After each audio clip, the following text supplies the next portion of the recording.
किसी में इतना साहस नहीं है कि कोई मेरे सामने शास्त्रार्थ की चेष्टा करे। महाराज, आप थोड़ी देर प्रतीक्षा करें, संभव है कोई आपको पराजित करने की इच्छा से उपस्थित हो जाए।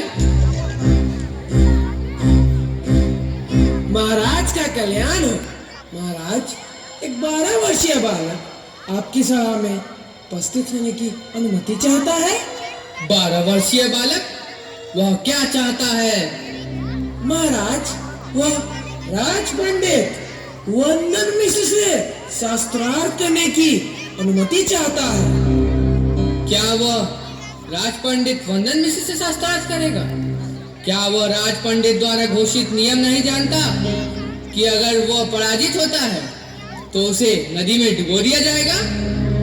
महाराज, मैंने यह नियम उसे बता दिया है, किंतु वह शास्त्रार्थ की हट करता है। वह पागल तो नहीं है?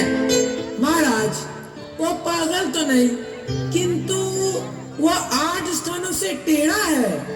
उसका नाम क्या है? उसने अपना नाम अष्टावक्र बतलाया। महाराज, राजन, ऐसा टेढ़ा शरीर वाला बालक मुझसे शास्त्रार्थ करेगा?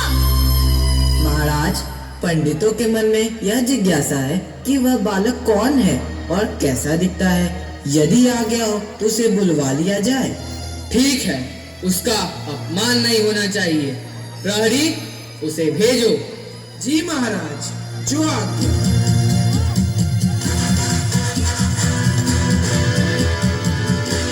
महाराज का कल्याण हो।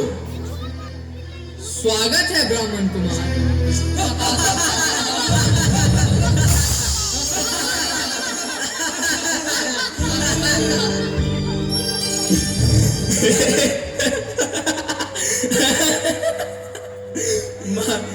महाराज, आपकी सभा में बैठे सभी पंडित मुझे देखकर हंस रहे। मैं तो समझता था कि आपकी सभा में विश्व प्रसिद्ध और प्रकांड पंडित होंगे, किंतु ब्राह्मण कुमार, यहाँ के सभी पंडित और सभासद ब्रह्म ज्ञानी हैं। राजन, ब्रह्म ज्ञानी? ब्रह्म ज्ञानी तो वे कहलाते हैं जो शरीर से शुद्ध और निर्विकार आत्मा पहचानते हैं, जो केवल चमड़े से ढके हुए शरीर को देखे। वे किस प्रकार ब्रह्म ज्ञानी हो सकते हैं? तुम सत्य कहते हो ब्राह्मण कुमार, तुम ज्ञानी हो। आओ, यह आसन ग्रहण करो। महाराज का कल्याण हो। अपना परिचय दो ब्राह्मण कुमार। राजन, मेरे पिताजी महापंडित कहोड़ और नानाजी महर्षि उद्दालक हैं। ओ, वही कहोड़ जो मुझसे पिछले दिनों शास्त्रार्थ में पराजित होकर नदी में डुबो दिया गया था। इस बात की सूचना मेरी माँ सुजाता ने मुझे सिसकियां लेते हुए दी थी राजन, और इसलिए आज पंडित वंदन मिश्र से प्रतिशोध के लिए ही यहाँ मैं आया हूँ। तो क्या तुम राज पंडित से शास्त्रार्थ करोगे? यह जान लो कि अगर तुम पराजित हुए तो तुम्हारी भी वही दशा होगी जो तुम्हारे पिता की हुई थी। अभी तक पंडित वंदन मिश्र जी को हम जैसों के साथ शास्त्रार्थ करने का अवसर ही नहीं मिला है। ब्राह्मण कुमार, अधिक अभिमान की बातें मत करो। मुझे तो तुम पर दया आती है। तुम मुझसे शास्त्रार्थ कर अपने इस जीवन का अंत क्यों करवाना चाहते हो? वंदन मिश्र जी, आयु के अनुसार छोटे बड़े का निर्णय तो मूर्ख मंडली में होता है। आयु में भले ही छोटा कहा जाऊं, किंतु आप मुझे ज्ञान में क्यों छोटा मानते हैं?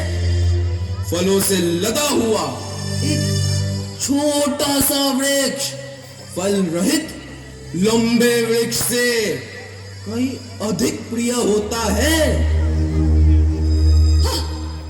इन तेरे अंगों में बड़ी बुद्धि है।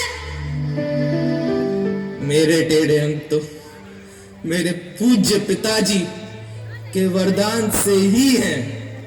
मेरे पिता जब वेद पाठ करते थे तो वह उदात को अनुदात पढ़ जाते थे। मैंने उन्हें टोका, पहली बार तो वे कुछ नहीं कहे, किंतु जब मैंने उन्हें 8 स्थानों पर टोक दिया तो उन्होंने क्रोध से शाप देते हुए कहा कि तूने मुझे 8 स्थानों पर टोका है, इसलिए इस कुटिलता के कारण तेरे 8 जगह से अंग टेढ़े हो जाएंगे। अरे मूर्ख, तुम उसी पिता की मृत्यु का बदला लेने आए हो जिसने तुम्हें श्राप देकर अष्टावक्र बना दिया। पिता तो पिता है, ये आकाश से भी महान है। तुम सत्य कहते हो ब्राह्मण कुमार। मुझे यकीन है कि तुम अत्यंत प्रतिभाशाली और शास्त्रों के पंडित हो, किंतु तुम्हें शास्त्रार्थ की आज्ञा देने से पहले मैं अपने संतोष के लिए तुमसे कुछ प्रश्न करता हूँ। अवश्य कीजिए राजन, अवश्य। यह बता, सोते समय कौन नेत्र नहीं मूंदता? जन्म लेने के बाद किसमें गति नहीं होती? किसके हृदय नहीं होता? और कौन वेग से बढ़ता है? राजन, मछली सोते समय आंख नहीं मूंदती। अंडा उत्पन्न होने पर चेष्टाहीन रहता है। पत्थरों का हृदय नहीं होता और नदी ही वेग से बढ़ती है। ठीक है, तुम वास्तव में प्रतिभाशाली। मैं तुम्हें शास्त्रार्थ की आज्ञा प्रदान करता हूँ। शास्त्रार्थ प्रारंभ किया जाए।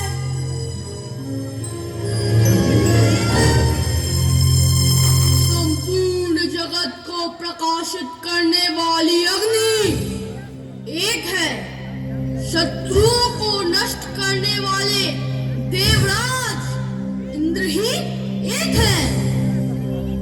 साथ रहने वाले 2 हैं, अग्नि और इंद्र। रथ के चक्र भी 2 ही हैं। यज्ञ कर्मों का निर्वाह करने वाले ऋग, यजुर और शाम ही 3 वेद हैं। आश्रम 4 हैं, वाणी के भी चरण 4 हैं। इंद्रियों की संख्या 5 है। मन सहित ज्ञान इंद्रिय 6 हैं। सप्त ऋषियों की संख्या 7 है। वीणा के तार भी 7 हैं। वसुओं की संख्या 8 है। नव निधियां है। अंकों की संख्या 1 से 9 तक है। शरीर की 10 अवस्थाएं हैं। रुद्र एकादश है। संवत्सर में 12 मास होते हैं और आदित्य 12 है। त्रयोदशी तिथि उत्तम मानी गई है।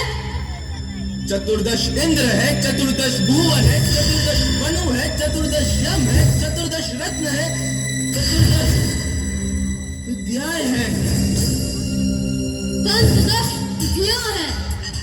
षोडश कलाएं हैं, षोडश श्रृंगार है, षोडश संस्कार है। अंत्याष्टिका छंद का एक पद 17 अक्षरों का है। अष्टादश वर्ण है, अष्टादश पुराण है, अष्टादश व्यसन है, अष्टादश स्मृतियां हैं। 19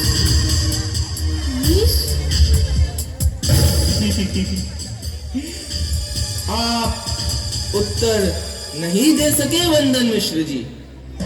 क्या अब आप अपनी पराजय स्वीकार करेंगे? जाने दीजिए, मैं बतलाता हूं। ज्योतिषी में शनि का भोग्य 19 वर्ष है। महाराज, उत्तर न देने के कारण महापंडित वंदन मिश्र जी मुझसे पराजित हुए। निस्संदेह उत्तर न देने के कारण वंदन मिश्र पराजित हुए। अष्टावक्र की जय, अष्टावक्र की जय, अष्टावक्र की जय हो। महाराज, यह मेरा सौभाग्य है कि मैं अपने पिताजी का प्रतिशोध ले सका और अब वंदन मिश्र जी को शास्त्रार्थ के नियम अनुसार नदी में डुबो दिए जाने की आज्ञा प्रदान करें। राजन, राजन मुझे क्षमा करें, मुझसे बहुत बड़ी भूल हुई है। अब महापंडित अष्टावक्र ही आपको क्षमा कर सकते। महापंडित अष्टावक्र मुझे क्षमा करें। क्या आपने मेरे पिताजी और सातों पंडितों को माफ किया था? राजन, अब मैं सारा रहस्य उद्घाटित करता हूँ। मैं भगवान वरुण का पुत्र हूँ। मेरे पिताजी के यहाँ 12 वर्षों से चलने वाला एक यज्ञ चल रहा है, जिसके अनुष्ठान के लिए मुझे 7 श्रेष्ठ पंडितों की जरूरत थी।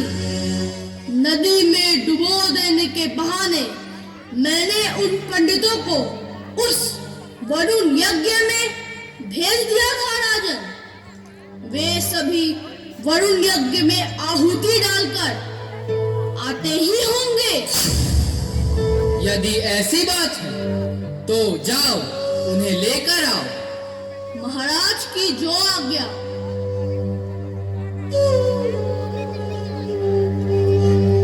राजन, जो पंडित मुझसे पिछले दिनों शास्त्रार्थ में पराजित हुए थे, वे सभी आपकी सेवा में उपस्थित हैं।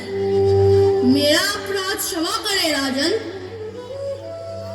महाराज, क्षमा क्षमा के योग तो यह कार्य नहीं है, किंतु सभी पंडितों की जीवित और स्वस्थ होने के उपलक्ष्य में क्षमा के बारे में सोचा जा सकता है। महाराज, राज का कल्याण हो।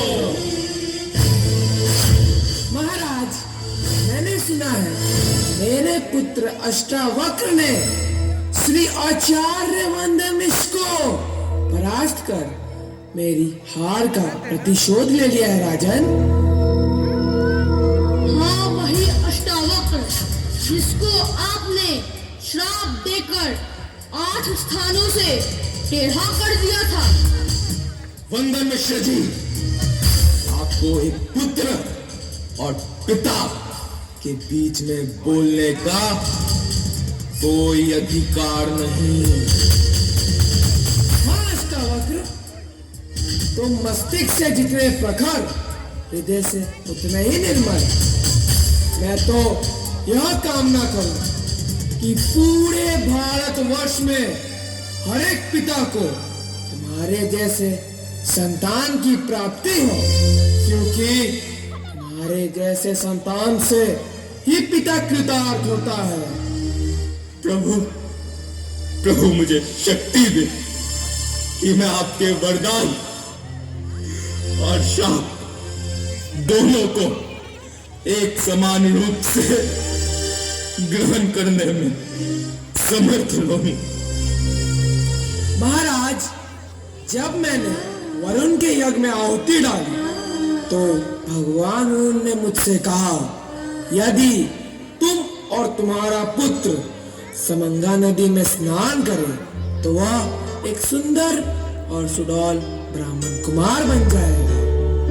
मैं यह सुनकर अत्यंत प्रसन्न हुआ।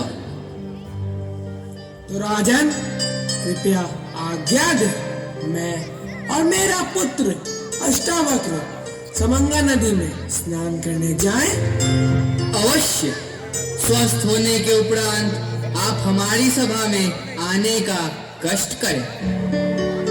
जी राजन, आपकी सभा में आना हमारा सौभाग्य था। महाराज का कल्याण हो।